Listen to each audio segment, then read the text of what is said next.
Hello, ಎಲ್ಲರಿಗೂ ನಮಸ್ಕಾರ. ಹಳ್ಳಿ ಸೊಗಡಿನ ವಾತಾವರಣಕ್ಕೆ ಸ್ವಾಗತ. ಇವತ್ತು ನಾನು ಮನೆಯಲ್ಲಿ ಯಾವ ಥರ ಉಪ್ಸಾರು ಮಾಡೋದು ಅಂತ ಹೇಳ್ಕೊಡ್ತೀನಿ. ಇದು ಸಾರು ರಸ ಬೇರೆ, ಖಾರ ಬೇರೆ ಸಪ್ರೇಟು, ಆ ಥರ ಮಾಡೋದು. ಇವಾಗ ನಾನು ಕಾಳನ್ನ ಬಿಡಿಸಿ ಇಟ್ಕೊಂಡಿದ್ದೀನಿ, ನೋಡ್ತಾ ಇರ್ಬೋದು ಅಳಸಂಡೆ ಕಾಳನ್ನ. ಇದಕ್ಕೆ ನಾನು ಯಾವ ಥರ ಸೊಪ್ಪು ಏನೂ ಹಾಕ್ತಾಯಿಲ್ಲ, ಇಷ್ಟೇ ಕಾಳು ಒಂದಲೇ ನಾನು ಇವಾಗ ಮಾಡ್ಕೊತೀನಿ. ಇದನ್ನೇನಕ್ಕೆ ಕಟ್ ಮಾಡಿ ಇಟ್ಕೊಂಡಿದ್ದೀನಿ ಅದಕ್ಕೆ ಕಾಳನ್ನ ಹಸೆದು ಅಂತಂದರೆ ಬಿಡ್ಸೋಕ್ಕಾಗಲ್ವಲ್ಲ, ಅದಕ್ಕೋಸ್ಕರ ಟೇಸ್ಟು ಫ್ಲೇವರ್ ಚೆನ್ನಾಗಿರುತ್ತೆ. ಈ ಥರ ಕಟ್ ಮಾಡಿ ಹಾಕ್ಕೊಂಡ್ರೆ ಕೂಡ ಅದೇ ಕಾಯಿ ಅಷ್ಟೇ. ಇವಾಗ ನಾನು ಯಾವ ಥರ ಮಾಡೋದು ಅಂತಲೂ ಹೇಳ್ಕೊಡ್ತೀನಿ, ಓಕೆನಾ? ಇವಾಗ ಸ್ಟಾರ್ಟ್ ಮಾಡೋಣ ಬನ್ನಿ. ಇವಾಗ ನೋಡ್ಬೋದು ಕಾಳನ್ನೆಲ್ಲ ನಾನು ಇವಾಗ ನೀರಿಗೆ ಹಾಕ್ಕೊಂಡು ನೀಟಾಗಿ ತೊಳ್ಕೊತೀನಿ.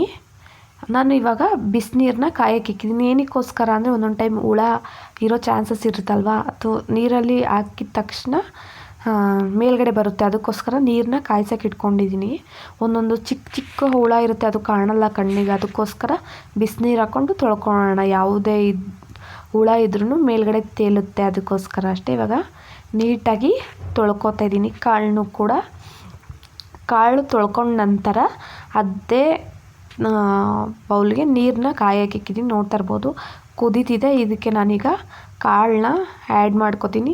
ಇದು ಕಾಳು ನೀಟಾಗಿ ಬೇಯಬೇಕು. ಅದು ಹೊಗೆ ನೋಡಿ ಯಾವ ಥರ ಬಂತು ಅಂತೇಳಿ ವಿಡಿಯೋ ಬ್ಲರ್ ಆಗೋಯ್ತು. ಇವಾಗ ನಾನು ಇದನ್ನು ನೀಟಾಗಿ ಕಾಳನ್ನ ಬೇಯಿಸ್ಕೊತೀನಿ. ಆ ನಂತರ ಯಾವ ಥರ ಅಂತ ತೋರಿಸ್ಕೊಡ್ತೀನಿ. ಇವಾಗ ರುಚಿಗೆ ತಕ್ಕಷ್ಟು ಉಪ್ಪನ್ನು ಕೂಡ ಆ್ಯಡ್ ಮಾಡ್ಕೊತೀನಿ. ಈಗ ಖಾರಕ್ಕೆ ಏನೇನು ರುಬ್ಕೊಳ್ಳೋಕೆ ಏನೇನು ಆ್ಯಡ್ ಮಾಡ್ಕೊತೀನಿ ಅಂತ ತೋರಿಸ್ತೀನಿ. ಸಾಂಬಾರು ಸೊಪ್ಪು ತೊಗೊಂಡಿದ್ದೀನಿ. ನಂತರ ಒಂದು ಖಾರ ಜಾಸ್ತಿ ಇರಬೇಕಲ್ಲ, ಅದಕ್ಕೋಸ್ಕರ ಒಂದು 6 ಮೆಣಸಿನ್ಕಾಯಿ, ಮೆಣಸು, ಜೀರಿಗೆ, ಒಂದು ಸ್ವಲ್ಪ ಹುಣಸೆಹಣ್ಣು, ಬೆಳ್ಳುಳ್ಳಿ ತೊಗೊಂಡಿದ್ದೀನಿ. ಈಗ ನಾನು ಕಾಳನ್ನ ನೋಡ್ತಾ ಇರ್ಬೋದು ಬೇಯಿಸೋಕ್ಕೆ ಹಾಕ್ಕೊಂಡಿದ್ದೀನಿ. ಬೇಯಿಸಿದ ನಂತರ ಈಗ ಮೆಣಸಿನ್ಕಾಯಿನೆಲ್ಲ ಹುರ್ಕೊಂಡಿದ್ದೆ, ಅದನ್ನು ಆ್ಯಡ್ ಮಾಡ್ಕೊತೀನಿ. ಸಾಂಬಾರು ಸೊಪ್ಪನ್ನು ಆ್ಯಡ್ ಮಾಡ್ಕೊತಾ ಇದ್ದೀನಿ. ಈ ನಂತರ ಬೆಳ್ಳುಳ್ಳಿ ನಾವು ಜಾಸ್ತಿ ಪ್ರಮಾಣ ಮಾಡೋಕ್ಕೋಸ್ಕರ ಜಾಸ್ತಿ ಹಾಕ್ಕೊತಾ ಇದ್ದೀವಿ, ನೀವು ಕಮ್ಮಿ ಹಾಕ್ಕೊಳ್ಳಿ. ಹುಣಸೆಹಣ್ಣು ಹಾಕೊಳ್ಳೋರು ಹಾಕ್ಕೊಬೋದು, ಇಲ್ಲ ನಿಂಬೆಹಣ್ಣು ಹಿಂಡ್ಕೊಂಡ್ರೂ ಚೆನ್ನಾಗಿರುತ್ತೆ ಫ್ಲೇವರು.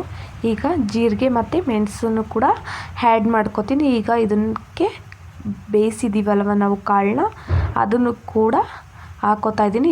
ಇಷ್ಟು ಸ್ವಲ್ಪ ಇವಾಗ ನಾವು ರುಬ್ಕೊಂಡಿರ್ತೀವಲ್ಲ, ಬೇಯಿಸ್ಕೊಂಡಿರ್ತೀವಲ್ಲ ಆ ನೀರಲ್ಲಿ ರುಬ್ಕೊಳ್ಳೋಣ. ಇವಾಗ ಒಂದು ಸ್ವಲ್ಪ ಕಮ್ಮಿ ಅನ್ನಿಸ್ತು ಕಾಳು, ಅದಕ್ಕೆ ಇನ್ನೊಂದು ಸ್ವಲ್ಪ ಆ್ಯಡ್ ಮಾಡ್ಕೊತಾ ಇದ್ದೀನಿ.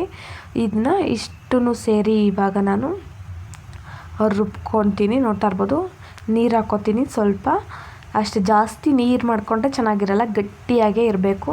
ಇವಾಗ ನೋಡ್ಬೋದು ಇವಾಗ ಬೇಯಿಸಿದ ನಂತರ ಯಾವ ಥರ ಆಗಿದೆ ಅಂತ ನೋಡ್ತೀನಿ. ಈ ಥರ ಗಟ್ಟಿಯಾಗಿರಬೇಕು, ಆವಾಗಲೇ ಸಖತ್ತಾಗಿರುತ್ತೆ. ನೋಡ್ಬೋದು ಎಷ್ಟು ಖಾರವಾಗಿ ತುಂಬ ಸಖತ್ತಾಗಿರುತ್ತೆ. ಲಾಸ್ಟ್ ನೋಡ್ತಾ ಇರ್ಬೋದು ಮುದ್ದೆ ಜೊತೆ ಯಾವ ಥರ ಇದೆ ಅಂತ ಕೂಡ ನೋಡ್ಬೋದು. ರಸ, ಖಾರ, ಬಿಸಿ ಬಿಸಿ ಸಾಂಬಾರು ಜೊತೆ ಊಟ ಮಾಡ್ತಿದ್ರೆ ಸಖತ್ತಾಗಿರುತ್ತೆ. Thank you.